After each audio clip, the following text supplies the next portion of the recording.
Hey, howdy, everybody. How are we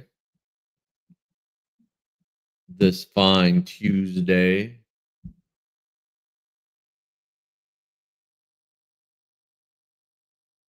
First cup of coffee today. I've been running and then had to get on voice chat and deal with Vippy being Vippy. What's up, Trump said? How you doing, buddy? Hey, you tagged me in that video that you put out a long time ago. Did you repost it to get a message across or something? Mr. Carey, Angel Gamer. I think Mrs. Metcalf was first. She's our Kimmy today. You get the Harry Titty prize today. Hey, what happened to your first message, Mrs. Metcalf? Now it says showing Mr. Carey as first and you as second. And a Lucy comment was gone. Oh, weird things afoot in StreamYard land, eh? Well, if you're here, Lucy, repost your comment. I know you put something new out.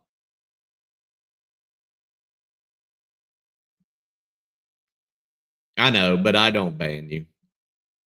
I didn't even ban Coded. I just timed him out. Oh, Richard. Don't do it. Don't do it, man.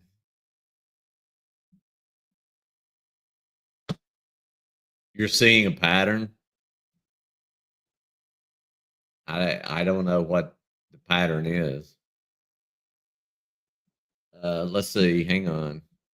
Before we start on something that's probably going to be depressing,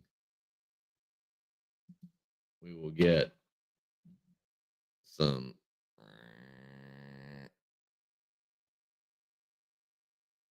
cat sleeping love there.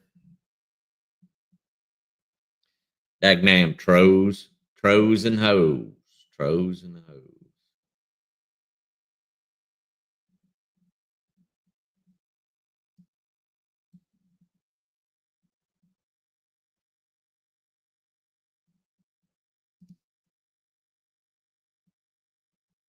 Go with that one.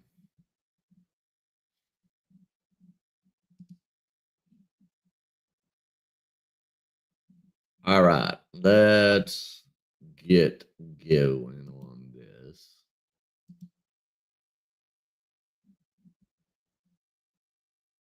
I have work to do, but this is more important. All right, my sound okay? I've got this new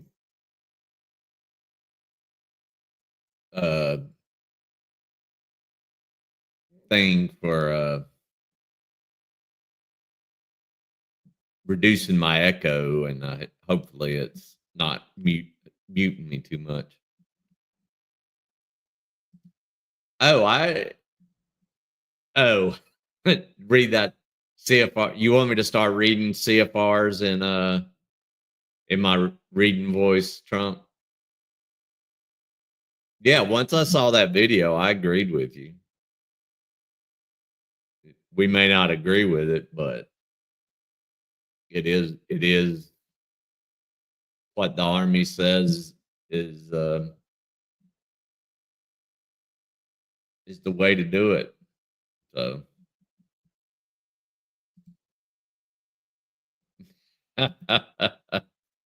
all righty. Okay. Chapter 15. Listen.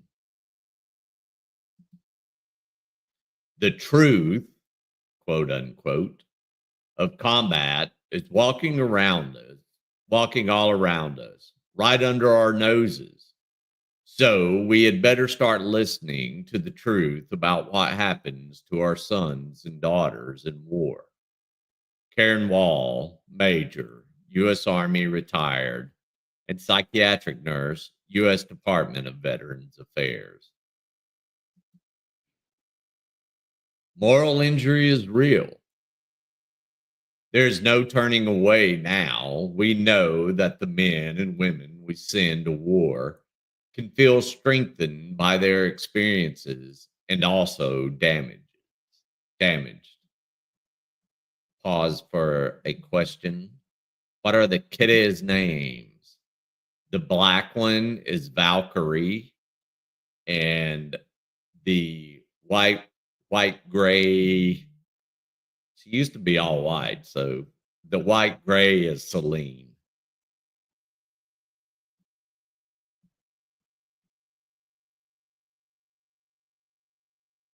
Ta- Tapping into my Viking race, as someone would say, as Viking is so much a race. What's up, Spider Dog? Good news broadcast this morning. I like that you put in the little bit of history segment today. Bravo, bravo. Um, if everyone hasn't watched Spider Dog's new video, go over there and show him some love. He needs to get them likes and subscribers.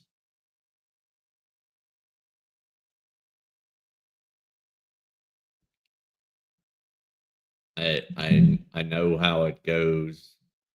Takes work.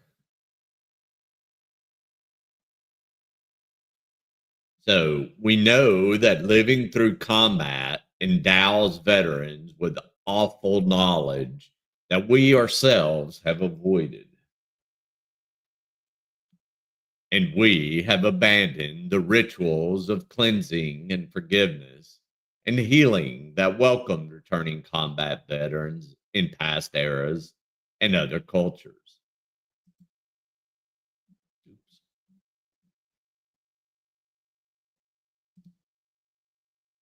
Major American military operations in Iraq and Afghanistan are over, but we have unfinished business with those wars. As we honor the stories of Nick Rudolph, Darren Doss, and so many others, it's becoming clear that their healing will come only as they're able to tell their stories, to share their knowledge with us. Asking and listening is not easy. Most people, for good reasons, don't want to hear the truth about the battlefield. Jonathan Shea once told me, "You see good kids doing terrible things. Who wants to hear that stuff?" And so the truth of war is constantly being submerged. But it's our responsibility to reach for ways to deeply understand these stories, these veterans, before their moral injuries harden into isolation and despair. And for us to understand and weigh the human cost of the new wars that are coming. Time is slipping away.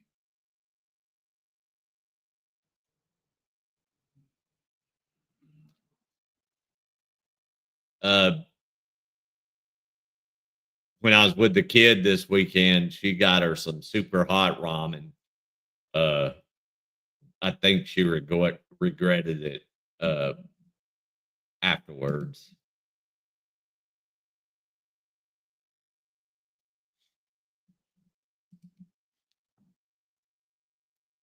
I think what Karen Wall said, that the truth of war is all kids doing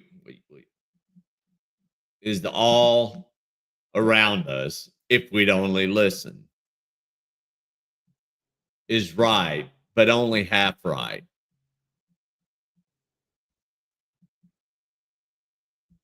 Yes, we need to start listening to veterans and their families, listening in careful and validating ways. But what I have in mind goes beyond listening. The healing of moral injury demands participation.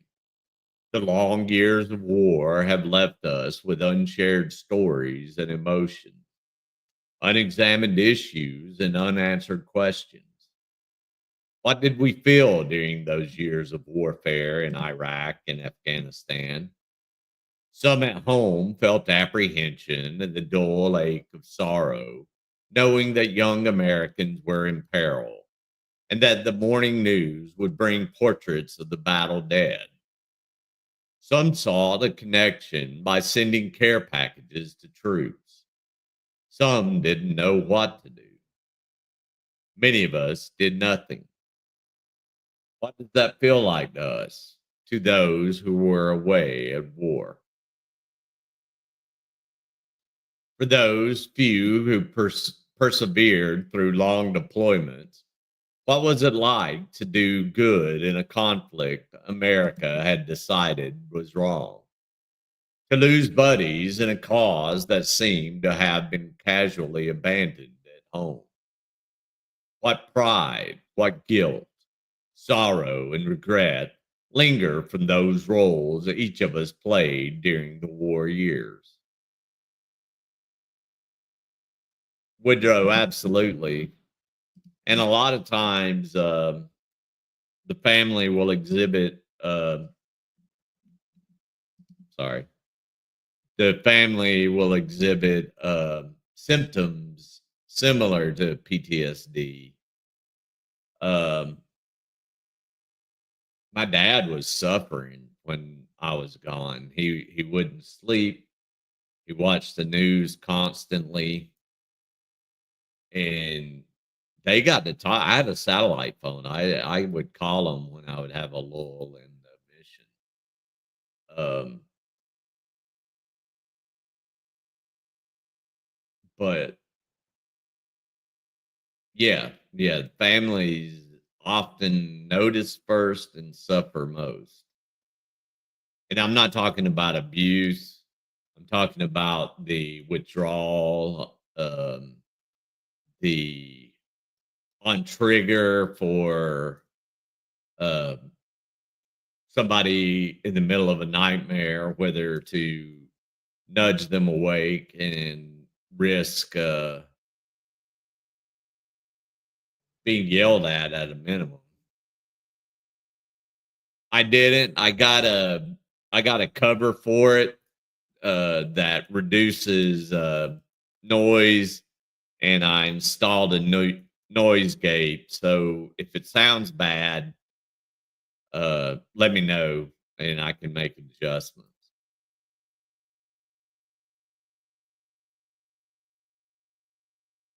Plus, I'm further away from it. I'm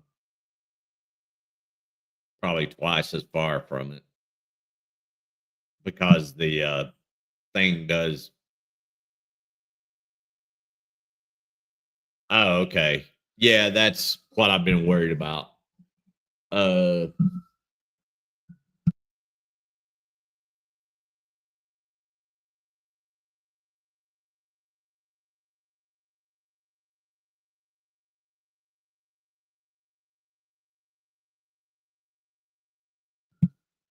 ambulances and them. Were the modifications feline compliant? Probably not because it's foam, so they're probably going to decide they want to eat it because my cats are insane, but they're good cats.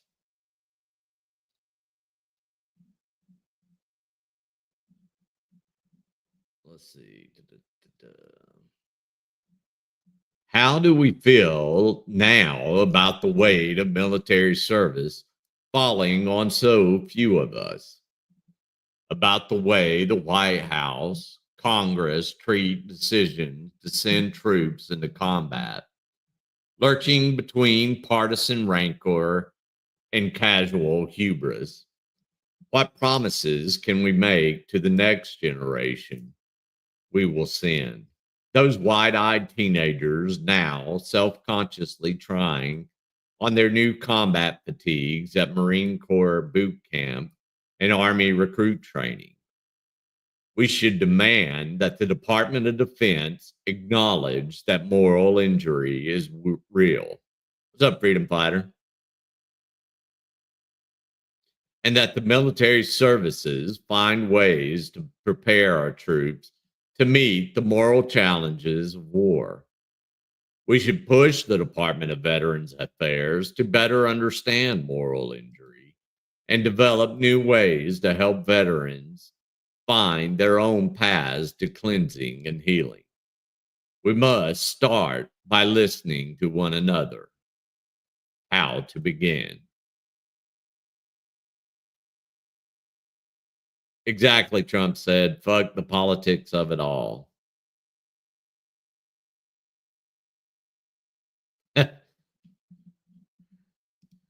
Want to enjoy my base? Well, I better fix things to allow the base to flow through, if you will, huh? I'll make some adjustments.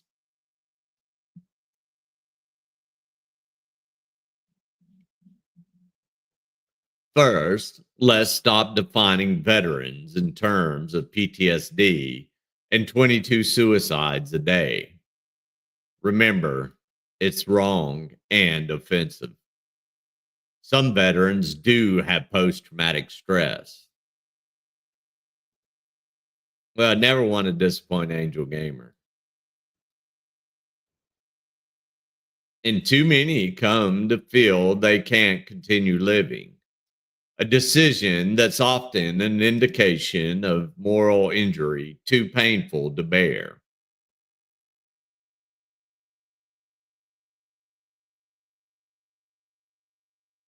Every suicide is tragic, and we can do something to help. But suicide and PTSD do not define the generation newly returned from war. Where healing is needed, it cannot begin with pity.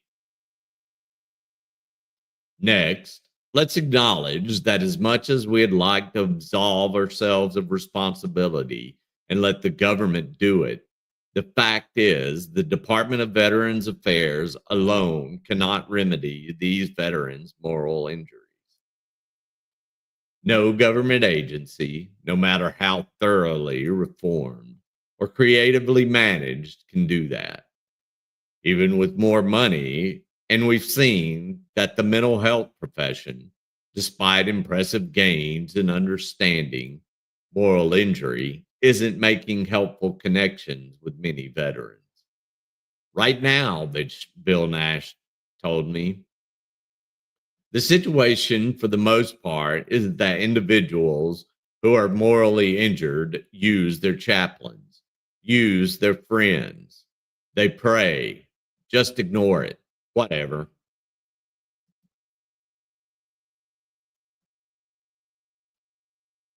Yes, it is not only those who served in our longest wars who suffer moral injuries. Ah,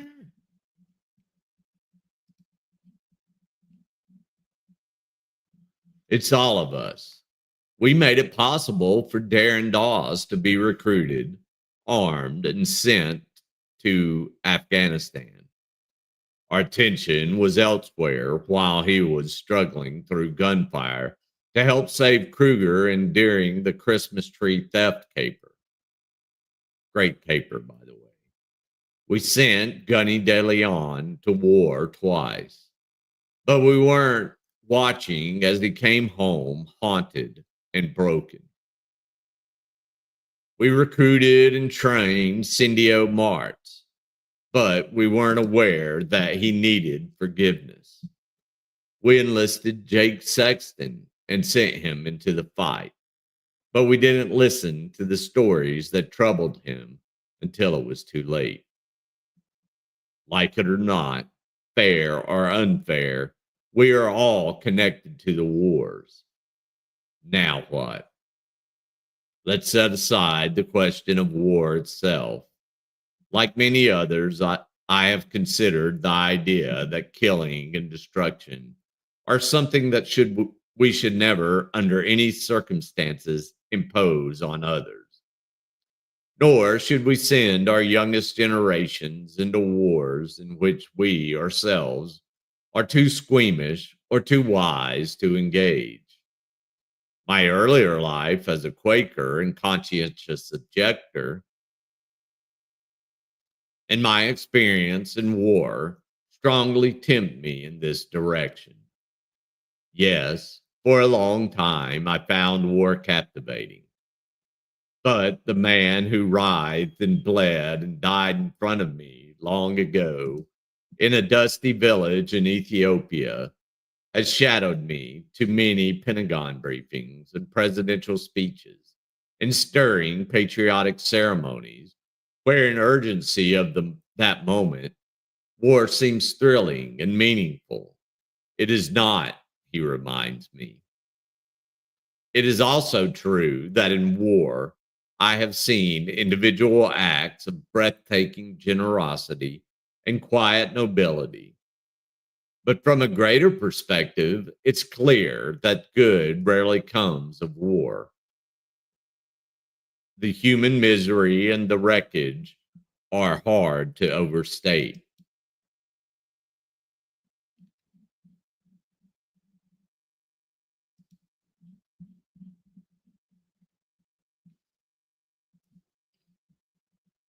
I was astonished walking through my first battlefield.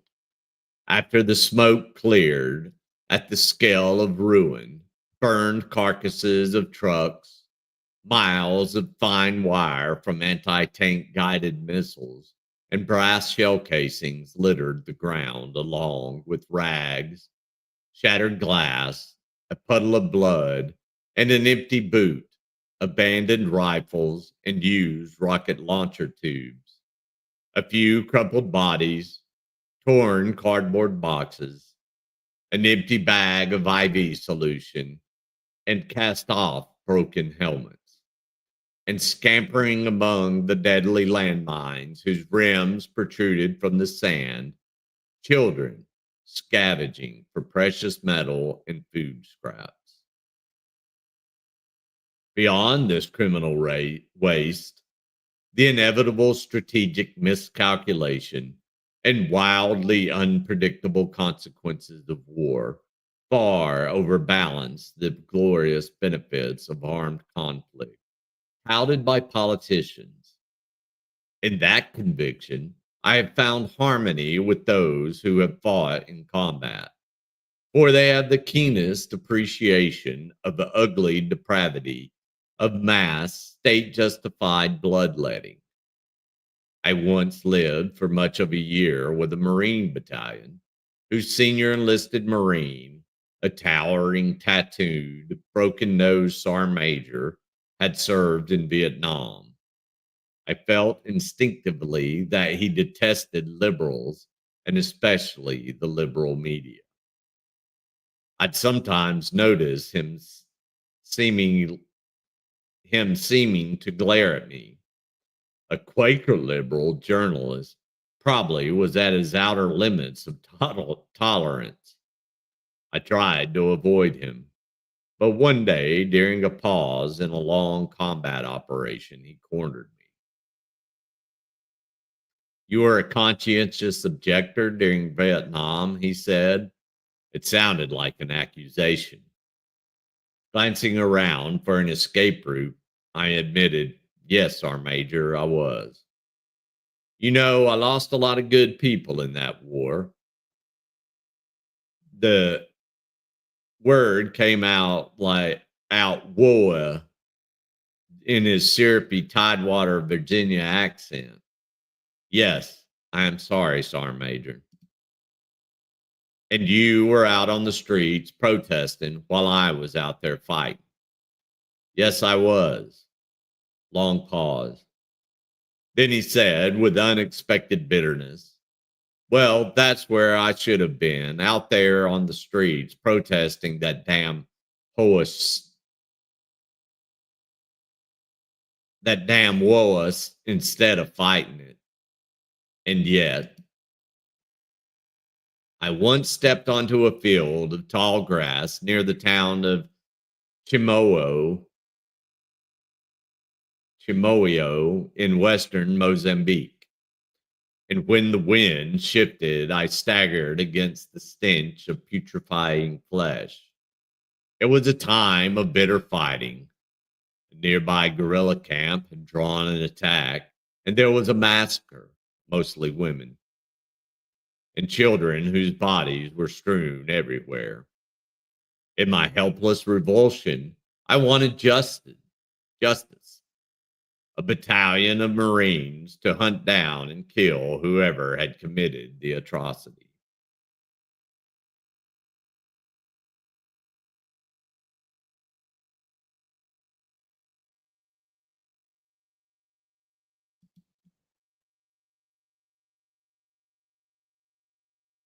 Misty, it's something I've never had a problem with.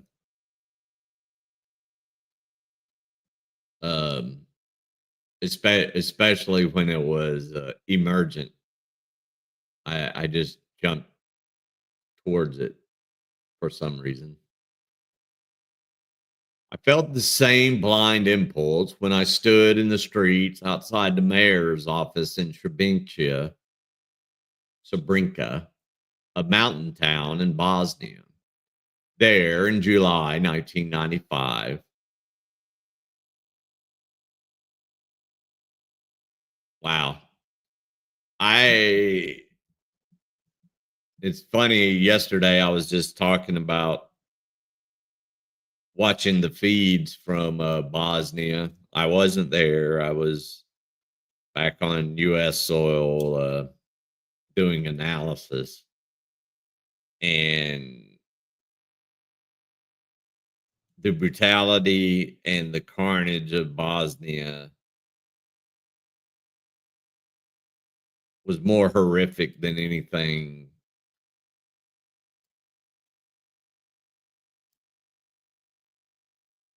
I'll put it on the level of that no power having morgue in Haiti when I was there doing that thing. That's how bad it was, and it was constant. There in July 1995, Serb militiamen swept in and massacred more than 8,000 Bosnian civilians, mostly Muslim men and boys. 8 months later, I was being jostled there by Serb thugs laughing away what they'd done and jeering at me and the unwillingness of the United States and its allies to bring them to justice. I wanted a company of Army Rangers to come set things very straight. I wanted revenge. I wanted a killer like Jim Gant, and I didn't stop to think about the effect of that killing on young Marines or Rangers or even seasoned killers like Gant, in that I am like most of us.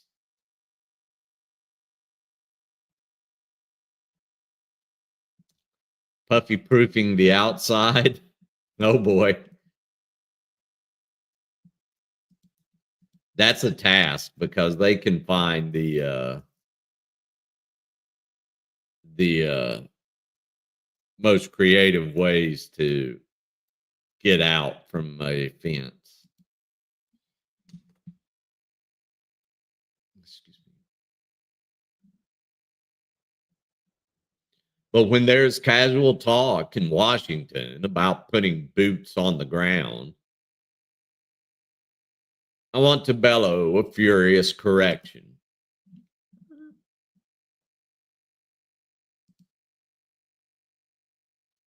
Americans on the ground, let's name it, humans, our kids. I want us to be more careful with them while we're fighting out whether and how to end war. I want us to be more skeptical of lofty claims of what military force can achieve, and more mindful of the cost that will be borne by the people we send to fight. For that, we need the insights gained by those who have come back. It's not easy to initiate and carry forward a conversation with a combat veteran. Often there's awkwardness on both sides, even suspicion. I found a good icebreaker is to ask about the veteran's job in the service. I know what it means if the answer is 11 Bravo, but I don't pretend to know if you don't. It's okay to ask. In fact, that's the whole point. 11 Bravo or 11B is a military occupational specialty, MOS, or job title. What's up, Joey? In this case, for an infantryman, there are hundreds of MOSs, and only a few personnel experts know them all. Even a seasoned trooper might be stumped by a 21 Lima, a lithographer. Next question might be, can you tell me about that? Veterans like to talk about their military jobs. From there, guided by questions like, tell me more. How did that feel? Or what was that like? The conversation can go deeper. Generally, it's like, what'd you do? Did you kill anybody? I think, what's up, Linda P? And he's so such a good girl. Um,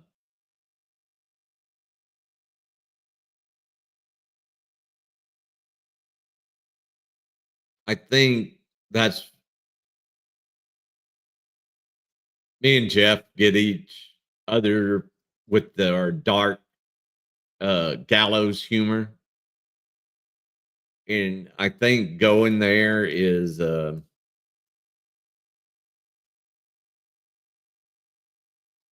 of the better coping mechanisms, I think, or avoidance. Uh, but it can't be avoidance because we talk about it in a humorous manner. So anyway, I'm just thinking through some things just in my own brain.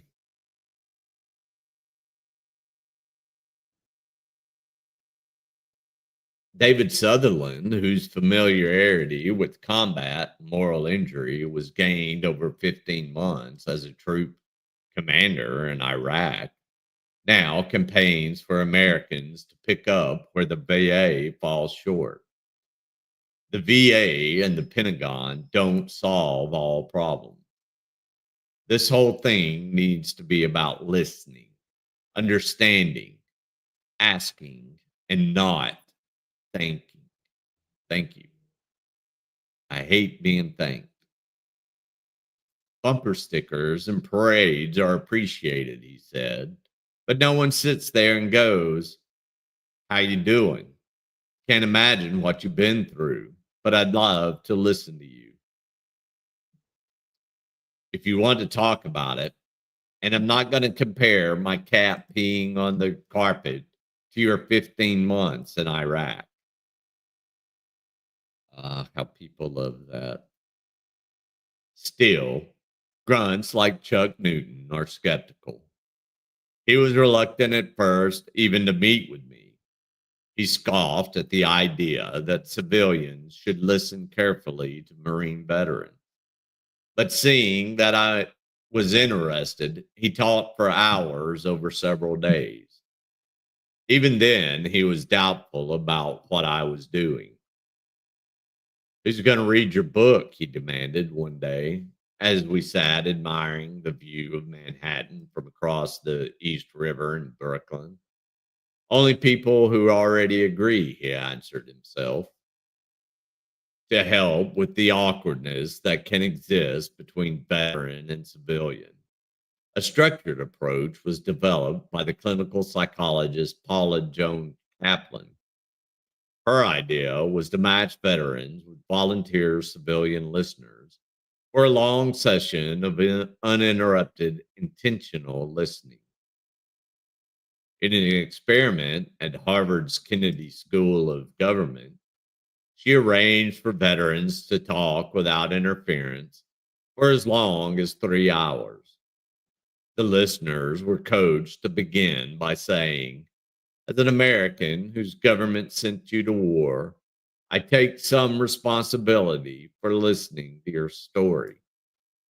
So if you want to talk about your experiences at war and since coming home, I will listen for as long as you want to talk, and I will not judge you." And they were instructed to listen silently, but with total attention,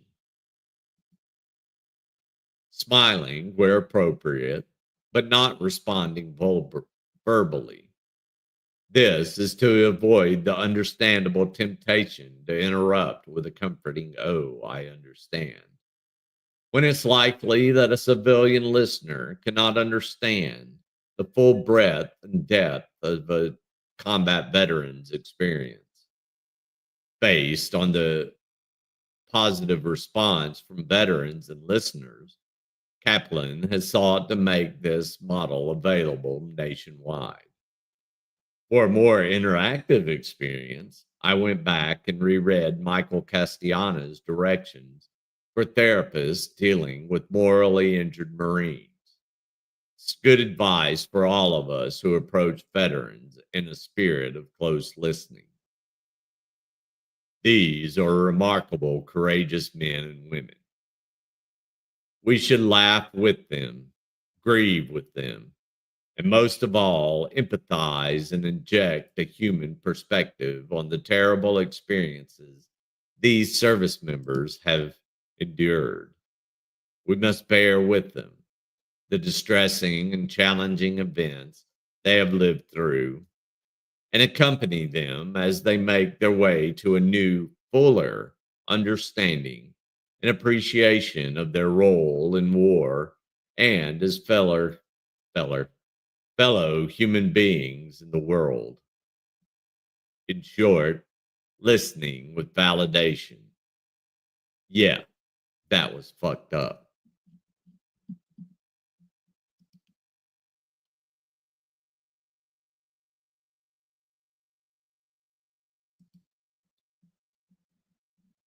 Busy job, Hefe. But also an integral part of what Castellana teaches. I honor your service. When I came home, people were afraid to ask me about the experience because they were afraid it would disturb me. But I found it more disturbing to have that significant part of my life ignored. This is Robert Certain, an, un, an unstinting advocate for listening as a way of helping veterans heal their moral injuries. Certain is an Episcopal priest and longtime military chaplain who began his military career as a young, red-headed Air Force captain, a buff B 52 navigator. His experience in war came 4 decades ago, but his own enduring moral injury can teach us about connecting with today's new generation of veterans. During Linebacker 2, ugh,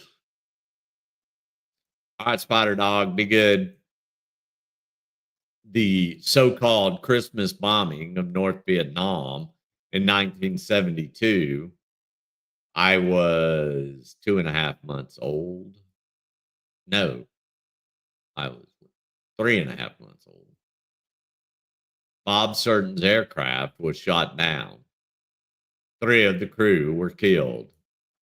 Certain was captured and held prisoner until all POWs were released in March of 73. Those searing experiences led him on his return to the seminary into a new life in ministry. Several weeks before his last flight over North Vietnam, Certain had been assigned to a mission on a B 52 bomber, codenamed Purple 2. The crew was told that the targets had been carefully selected, like previous missions, in strictly industrial sites. People targets were rarely discussed. He told me, rarely we would be told we were going after troop concentrations, a North Vietnam battalion or something.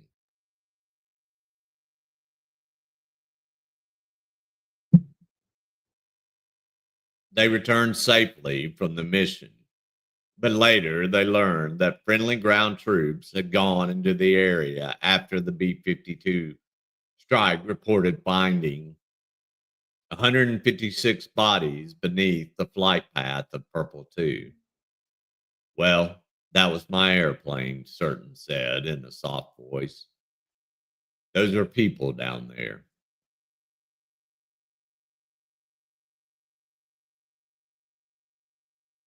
His moral injuries from the death of his close buddies and deaths of Vietnamese from the American bombing were devastating because no one asked, no one listened. It took Certain 30 years to break out of his protective shell of grief, loss, and guilt, and to ask for and receive professional help. Central to his continuing recovery is sharing his story. Veterans, he said, don't want advice unless they ask for it. You dang straight.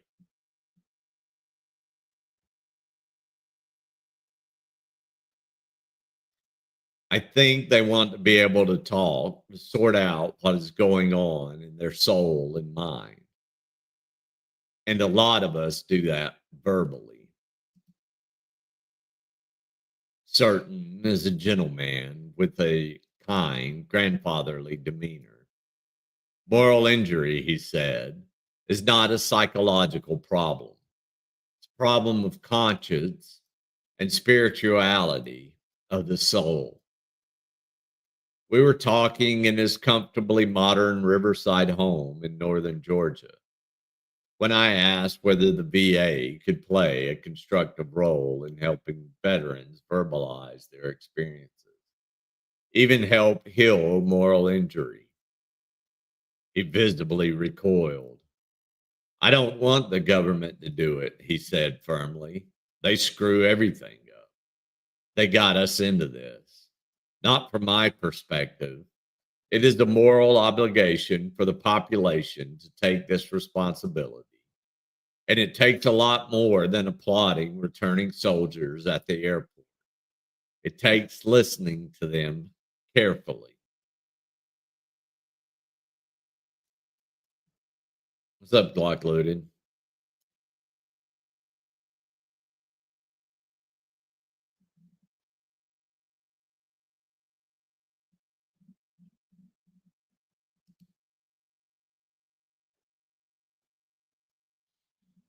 That would be tough.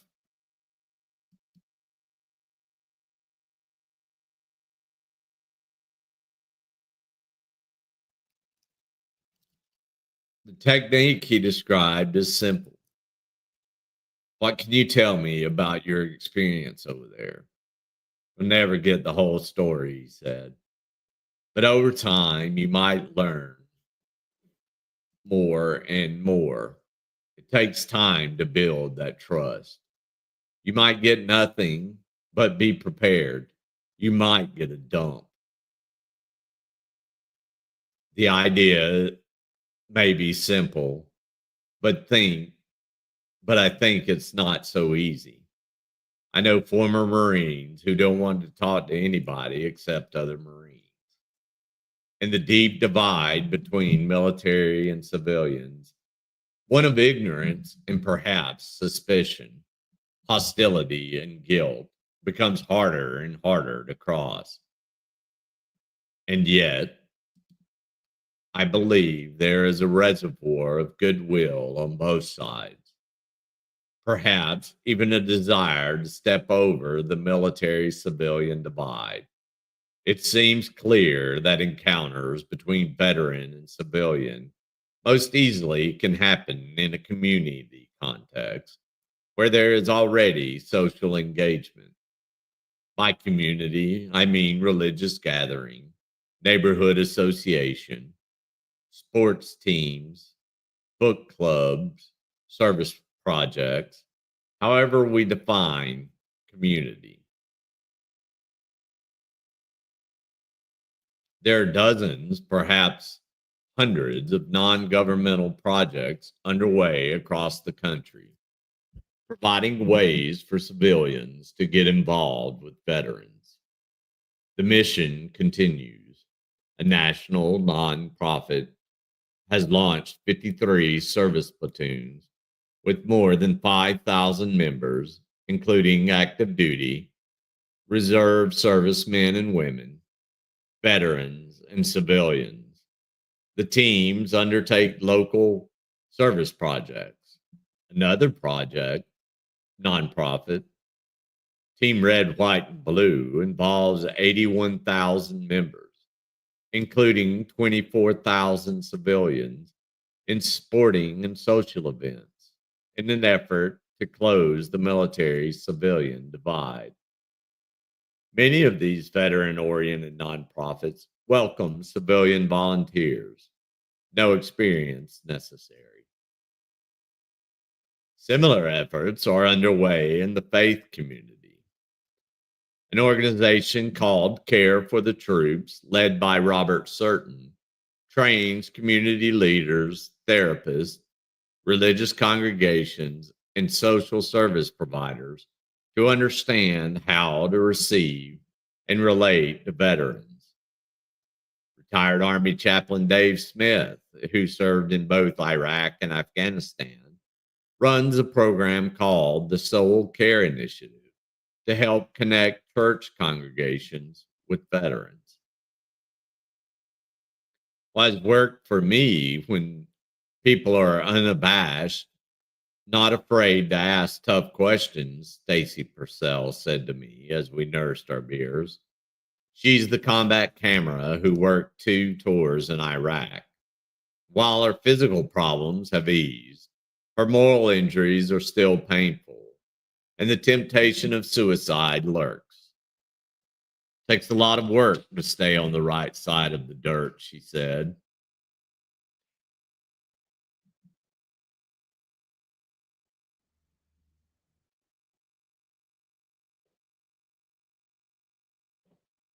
I had been telling of her I had been telling her of all the opportunities for civilians and veterans to start talking and listening. But I confess that hap- I did that I didn't see it actually happening much. She nodded. I think a lot of what society does now is dance around the cancer. You can't do that. We keep it in hushed tones because it may be painful. And maybe the people asking the questions are afraid of what answers they may get. The answers may not be the ones they really want to hear, but it's important to make sure these things are out in the open. She paused, dabbing absent-mindedly at the napkin at the dark circles of condensation on the beer we're leaving on the bar. You don't have to talk military language to really understand the emotions of it. You should never say, "Oh, I understand," because you can never understand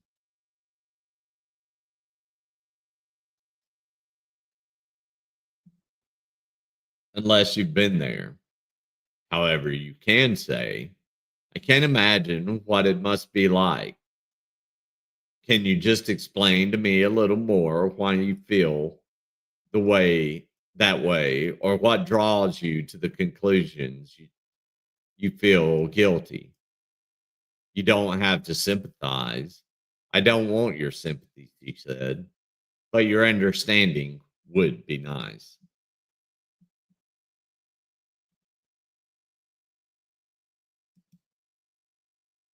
She stopped to chuckle.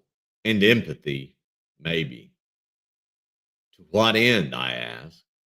Why is it so important to you that people listen and understand and respond? Long pause while she folded and refolded the napkin, pressing it into smaller and smaller squares.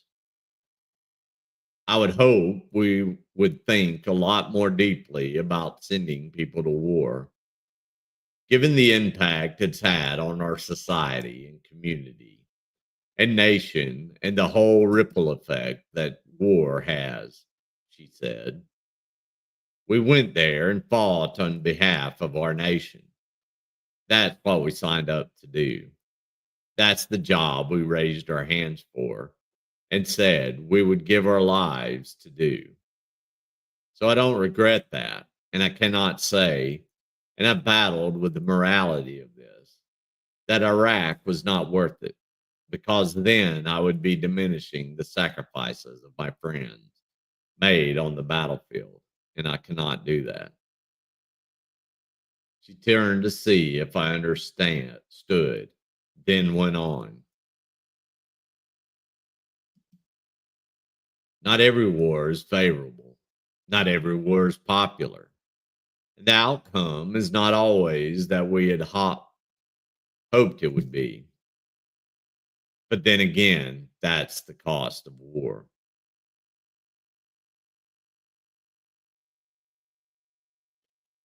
I would hope that given this length of combat in Afghanistan and the impact that Iraq had on all of us, we would think a little bit more smartly before jumping headlong into another one.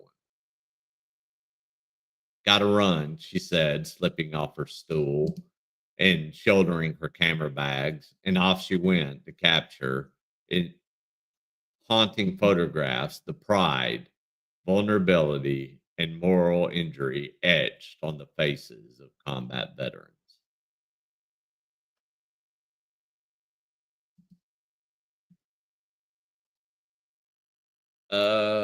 Let's go through the acknowledgments real quick.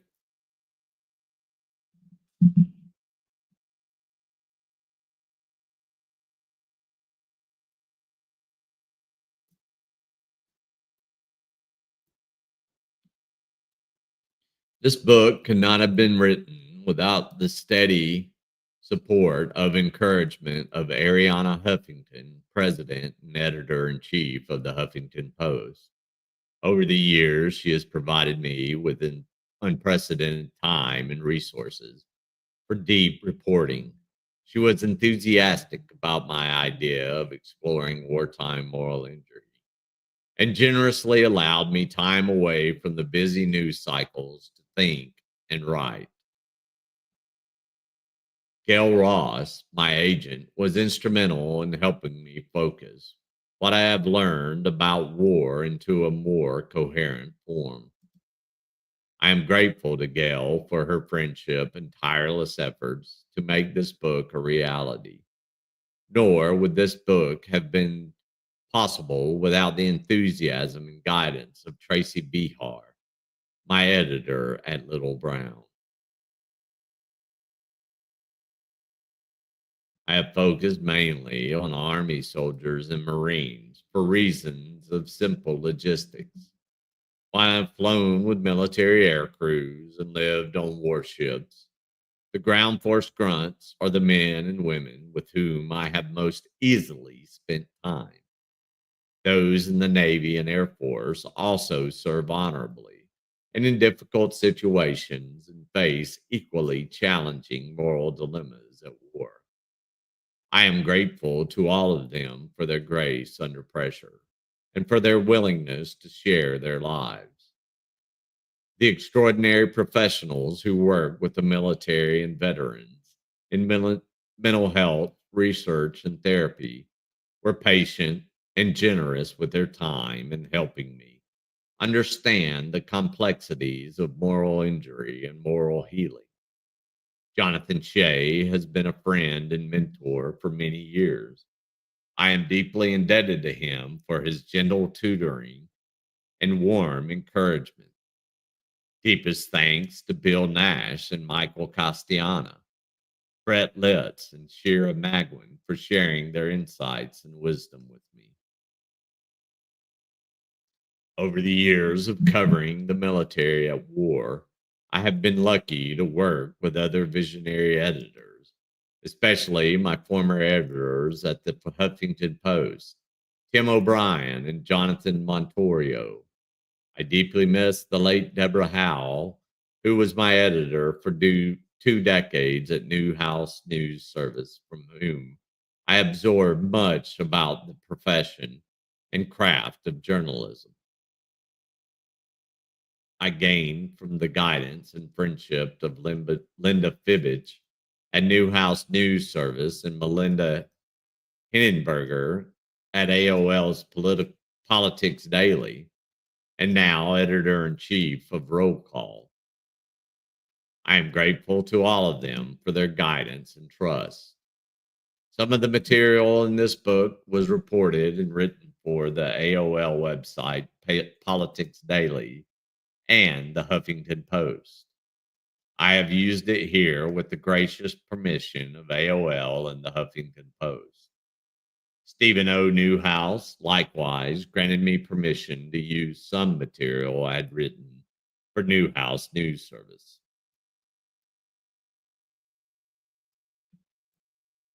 I am indebted to Annie Marie Slaughter, Peter Bergen, and others at New America for their encouragement and support while I was a fellow at the Future of War project. Almost all of the reporting for this book was done away from home, often on long trips into foreign war zones. The weeks and months I spent were imposed burdens on my wife, journalist Beth Burking, and on my children, Seth, Peter, and Samantha, and my stepsons, Matthew and Evan. It was on them to pick up my share of household chores and to endure the uncertainties and worries concerning my whereabouts and my safety. I am grateful for their unconditional love and support. In short, many people have contributed to this work, most prominently my wife, Beth, whose ear for storytelling and resolute sense of professionalism have energized my work. Many others, including active duty military and veterans and family members, are unnamed here but have enriched my life and earned my appreciation for their service. Any errors, shortcomings of this book, however, are mine.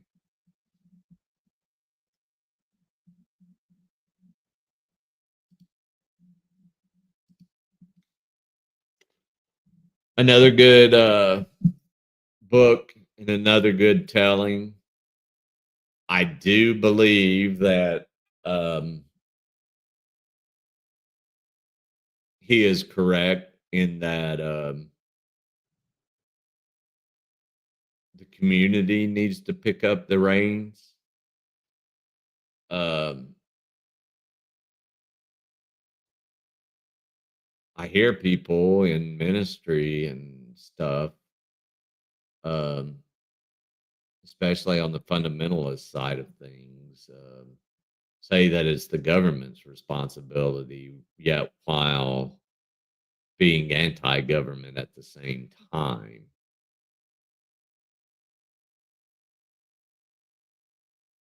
If churches, synagogues, and mosques, if community centers and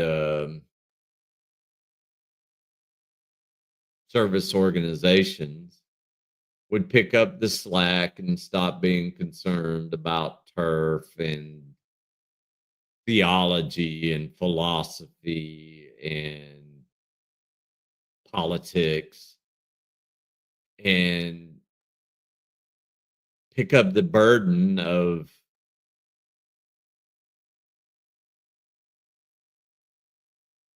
helping those who have served and given so much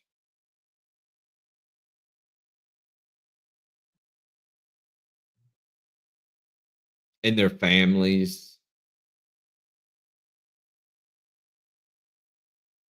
Our families have suffered, and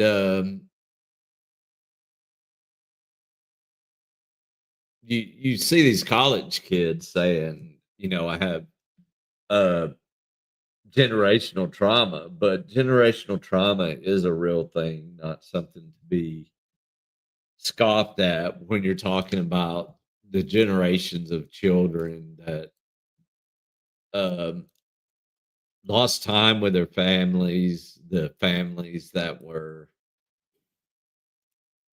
torn apart um, by war.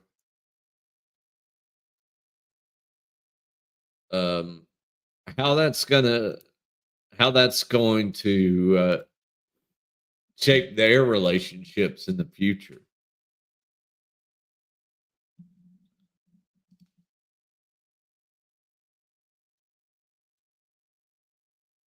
Yeah, in so many ways, Jeff. In so many ways, they've learned to refocus their anger as they grow to the people that are really responsible. What's up, East Coast audit news?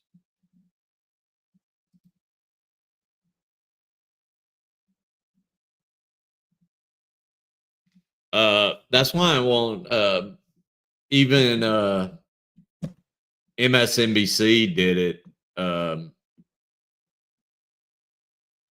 they were saying that veterans were the biggest terrorist threat in the United States.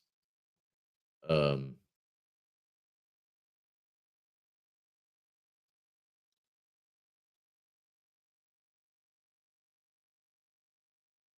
and I didn't know about that. The FBI group and all veterans as extremists,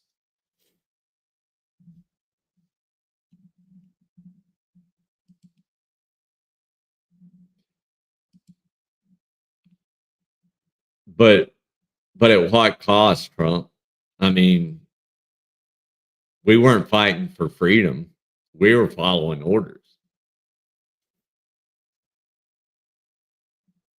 There's a there's a huge difference. Protect Protecting freedom, yeah, it would be great, but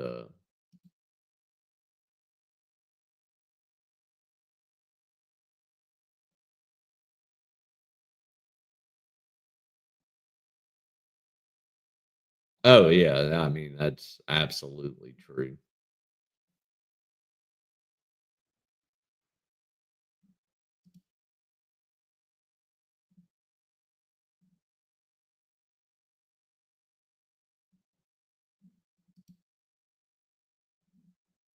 Damn, man, I feel for you. I've had a few migraines because TRICARE didn't want to pay for my migraine medicine for a month, so I just now got it back. So now I'm back to cycling back on it. So I'm sleeping till like 11 o'clock every day when I got a job. Let's take a hang on. Beep. She's replaced Val in the bed.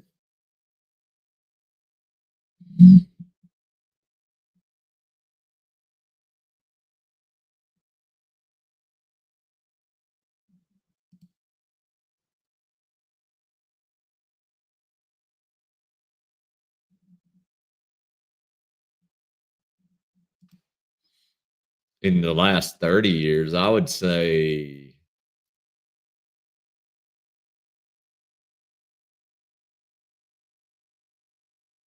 freedom.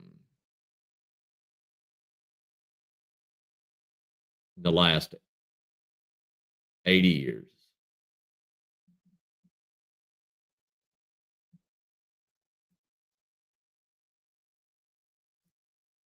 We didn't attack who perpetuated the war.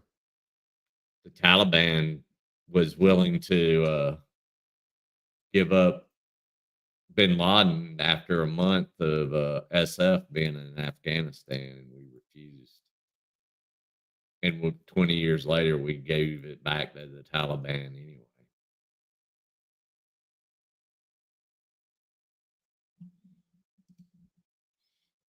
Well, thank you, Groovy. Hey, Boston. Good hearing from you with the VIP monster. I just had to run for work.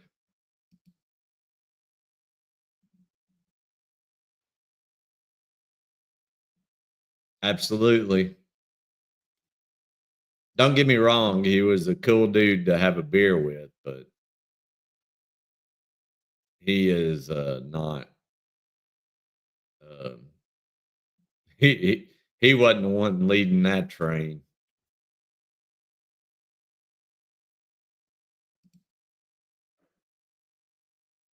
Yeah, but we were at war with the wrong people for 20 years. That was the point. We were making billionaires. I was I was placed in a company when I was a DoD asset.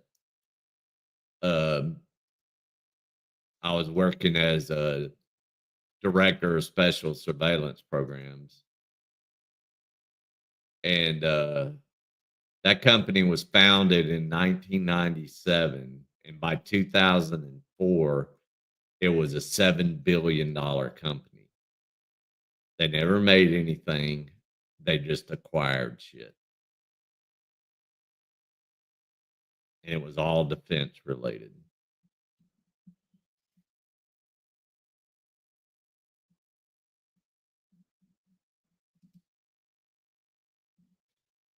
She has hypodermic needles for all four paws and teeth.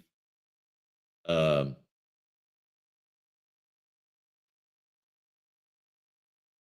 Squishing her little belly is a dangerous thing.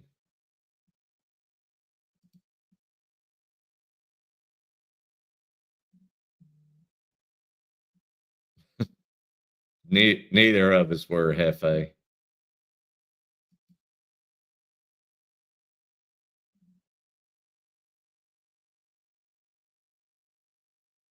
Yep, they did. That's what they did. All right, y'all. My phone is blowing up from work. I've just been ignoring it because I wanted to finish this book. I think we're gonna do Tribe next. I think we'll get through it quick because it is not as dense. Anyway, you guys have a great rest of the day, and I'm sure we'll see you all around 7:45, 8:05, 8:15, 8:45, 9, 9:15, or 9:45. Whatever the boss says. Oh, and remember Thursday, uh, Truth Seekers on Hill Pirate. Got to be a subscriber, but get the word out. Steve is an awesome dude. I just listened to 12 hours of his of what we're going to cover.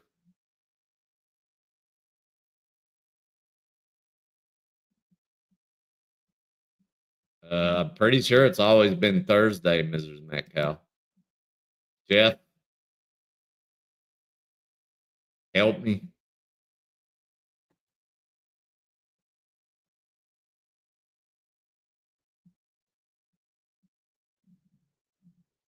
That whatever it says in StreamYards,